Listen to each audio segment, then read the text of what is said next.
கிறிஸ்துவில் அன்புக்குரிய சகோதர சகோதரிகளே, திருவழிபாட்டு ஆண்டின் உச்சக்கட்டமான உயிர்ப்பு பெருவிழாவை ஈஸ்டர் சண்டே நாம் கொண்டாடுகிறோம். நேற்று புனித வெள்ளியின் அமைதியிலும் துயரத்திலும் ஆழ்ந்திருந்த நாம் இன்று நம் ஆண்டவரும் மீட்பருமான இயேசு கிறிஸ்து சாவை வென்று கல்லறையை திறந்து மாட்சியோடு உயிர்த்தெழுந்த இந்த மாபெரும் உண்மையை ஆனந்த கூத்தாடி கொண்டாட அழைக்கப்படுகிறோம். இயேசுவின் உயிர்ப்பு கிறிஸ்து விசுவாசத்தின் அடிப்படை. இந்த வெற்றி நம்முடைய அன்றாட வாழ்விலும் நம்முடைய எதிர்காலத்திலும் என்ன மாற்றத்தை கொண்டு வருகிறது என்று நாம் தியானிக்க அழைக்கப்படுகிறோம்.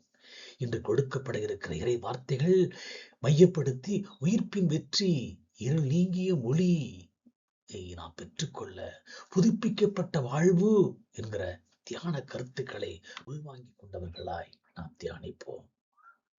சாவுக்கு சாட்சி இயேசு கிறிஸ்துடைய உயிர்ப்பு. இது வெற்றியின் செய்தி. இந்த முதல் வாசகம் திருத்துதர் பேதுரு இயேசுவின் உயிர்ப்பை குறித்து புறவினத்தராகிய கொர்நேலியுவின் வீட்டுக்கு சென்று சான்று பகிர்ந்ததை பற்றி பேசுகிறது. இதுவே திருச்சபை உலகெங்கும் அறிவிக்கும் முதல் மற்றும் முக்கியமான நற்செய்தியாகும். கிறிஸ்துவுக்கும் ஆண்டவர் அனைவருக்கும் ஆண்டவர். இயேசு கிறிஸ்து அனைவருக்கும் ஆண்டவர். மக்கள் அவரை மரத்தில் தூக்கிலிட்டு கொண்டார்கள். ஆனால் கடவுள் 3ஆம் நாளில் அவர் உயிர்த்தெழச் செய்தார். கடவுள் அவருக்கு விதித்திருந்த சாட்சிகளாய் நாங்கள் அவரை தொட்டோம், பார்த்தோம், அவரோடு உண்டு குடித்தவர்கள் என்கிற வார்த்தை நமக்கு வாக்குறுதியை தருகிறது. இங்கே இறையியல் பார்வை வாக்குறுதியும் அது நிறைவேற்றப்படுகிறது. ஆண்டவர் இயேசு கிறிஸ்து யூதர்களுக்கு மட்டுமல்ல, அவர் அனைத்துலகிற்கும் ஆண்டவர், லார்ட் ஆஃப் ஆல். அவருடைய உயிர்ப்பு அவருடைய இறைத்தன்மையை உறுதி செய்கிறது. அவர் வெறும் மனிதன் மட்டுமல்ல, அவர் இறைமகன் என்பதை உறுதி செய்கிறது. திருத்துதர்கள் உயிர்த்த இயேசுவோடு உண்டு குடித்து அவர் சாவை வென்றதற்கு நேரடி சாட்சிகளாக இருந்தார்கள். ஏனெனில் 3 ஆண்டுகள் அவரோடு இருந்தார்கள். இது வெறும் நம்பிக்கை மட்டுமல்ல, இது வரலாறு. இது உண்மையாக இருக்கிறது என்பதை நாம் உணர்ந்து கொள்ள வேண்டும். இயேசுவின் உயிர்ப்பு மனித வரலாற்றில் மிக முக்கியமான உண்மை என்பதை நாம் அறிந்து கொள்ள வேண்டும். இயேசுவின் பெயரால் பாவ மன்னிப்பையும் நிலைமாழ்வையும் நாம் பெற முடியும் என்பதே இந்த உயிர்ப்பின் செய்தியாக இருக்கிறது.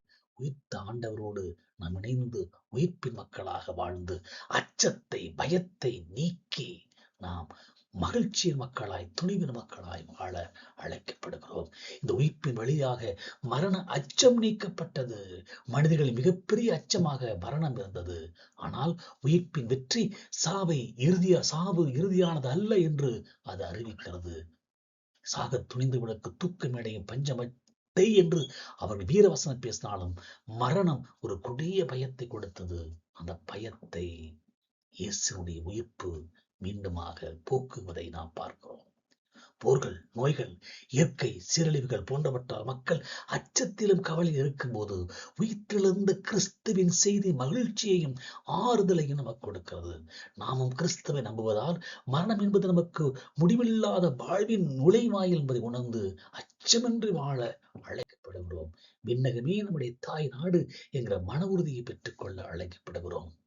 மண்ணிலிருந்து விண்ணுக்கு வரக்கூடிய ஒரு உன்னதமான வாய்ப்பை இறைவன் கொடுக்கிறார். 2ஆம் வாசகம் கிறிஸ்துவோடு உயிர்த்தெழுதலால் நம்முடைய பூ உலக வாழ்வை எவ்வாறு வாழ வேண்டும் பவுலடியார் மிகவும் அருமையாக அறிவுறுத்துகிறார். உயிர்ப்பு நிகழ்வு நம்முடைய அன்றாட வாழ்விலும் தாக்கத்தை ஏற்படுத்த வேண்டும். கிறிஸ்துவோடு மறைதல், இருத்தல், புதுப்பித்தல்.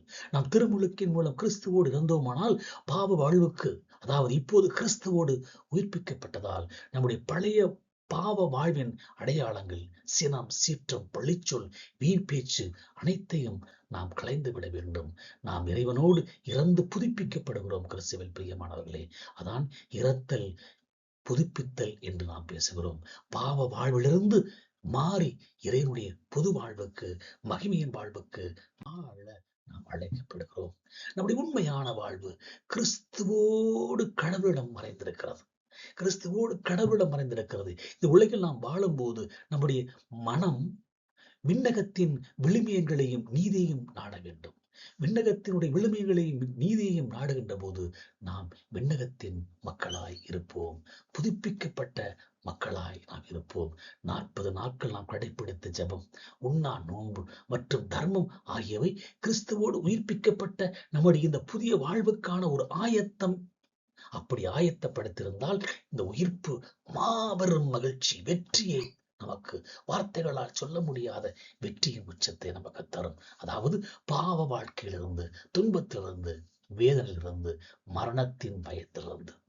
ஒரு மாணவன் தோல்விக்கு பிறகு விடாமுயற்சியுடன் படித்து மீண்டும் வெற்றி பெறுவது உயிர்ப்பின் வல்லமையை காட்டுகிறது. அதுபோல நாமும் பாவத்தில் விழுந்தாலும் மீண்டும் உயிர்த்தெழும் நம்பிக்கையையும் ஆற்றலையும் கிறிஸ்துவிடமிருந்து பெறுகிறோம் என்பதுதான் மீண்டும் மீண்டும் ஒவ்வொரு ஆண்டும் நாம் உயிர்ப்பு பெருவிழாவை கொண்டாடுகிற போது நடைபெற வேண்டும். நம்முடைய அன்றாட வாழ்வில் அன்பு, இரக்கம் மற்றும் தாழ்ச்சி என்னும் புதிய ஆடை அணிந்து வாழ்வதற்கு இந்த விழா நமக்கு அழைப்பு விடுக்கிறது. இது இருள் நீங்கிய விடியல், கல்லறையிலிருந்து வெற்றி. நற்செய்தி வாசகத்திலே இயேசு உயிர்ப்பை நேரில் கண்டிராத ஆனால் கல்லறை வழியாக இருந்ததன் மூலம் விசுவசித்த முதல் சீடர்களின் அனுபவத்தை அது போதிப்பதை நாம் பார்க்கிறோம். முதல் சீடர்களுடைய அனுபவம் மிக அருமையாய் ஆழமாய் பேசுகிறது. வாரத்தின் முதல் நாள் காலையில் இருள் நுங்கு முன்னே மகதலேனா மரியா கல்லறைக்கு செல்கிறார். கல்லறையை சுற்றியிருந்த கல் அகற்றப்பட்டிருப்பதை காண்கிறார்கள். உள்ளே சென்று பார்த்தபோது இயேசு உடல் அங்கே இல்லை. பேதுருவும் மற்றொரு சீடரும் யோவானும் ஓடுகிறார்கள். கல்லறை உள்ளே துணிகள் கிடந்ததை மட்டும் பார்க்கிறார்கள். தனியாக சுருட்டி இருப்பதை பார்க்கிறார்கள். ஆனால் ஆண்டவர் உயிர்த்து விட்டார் என்கிற சாட்சியை அவர் கண்டு நம்புகிறார்கள். அதுதான் உயிர்ப்பு தரக்கூடிய நமக்கு செய்தி. இங்கே இறையியல் கண்ணோட்டம் என்ன அன்புக்குரியவர்களே? காலி கல்லறை என்பதுதான். காலி கல்லறை. இயேசுவின் கல்லறை காலியாக இருந்தது. இதுவே அவர் எகிப்திய ஆடுகளைப் போல அல்ல, மாறாக தாமே உயிர்த்தெழுவார் என்பதற்கான நிரூபணமாக இருக்கிறது. யோவான் கண்டார். அதுதான் விசுவாசத்தின் ஆரம்பம். நம்பினார். அவரும் பேதுருவும் கண்டது துணியை சுருட்டி வைக்கப்பட்டிருந்த தலை துணி மட்டுமே. அந்த வெற்றிடமே இயேசு இறக்கவில்லை, உயிர்த்தார் என்று அசைக்க முடியாத நம்பிக்கையை அவர்களுக்கு கொடுத்தது. ஏனெனில் அவர்கள் தான் அடக்கம் செய்யும் போது இருந்தார்கள், பார்த்தார்கள். 3ஆம் நாள் வெறும் கல்லறையாக இருக்கிற போது அதுதான் நம்பிக்கை. புனித வெள்ளி என்று இயேசு மரணத்தால் ஏற்பட்ட அச்சம் இன்னும் இருள் இருந்தது. உயிர்ப்பின் விடியலில் மகிழ்ச்சி என்னும் புதிய ஒளி பிறந்தது. வெள்ளிக்கிழமை இருந்த இந்த அச்சம், அந்த இருள் உயிர்ப்பின் வழியாக அது ஒளியாய் மாறுகிறது. உயிர்ப்பின் மகிழ்ச்சி அங்கே தவக்காலத்தினுடைய முடிவாக இருக்கிறது. இயேசு தம்முடைய உடலால் கல்லறையை காலி செய்தது போல நாமும் நம்முடைய உள்ளத்தின் கல்லறைகளில் நாம் புதைந்து வைத்திருக்கும் கசப்பு, பகைமை மற்றும் மன்னிக்கும் மனப்பான்மையின்மை ஆகியவற்றை காலி செய்ய வேண்டும்.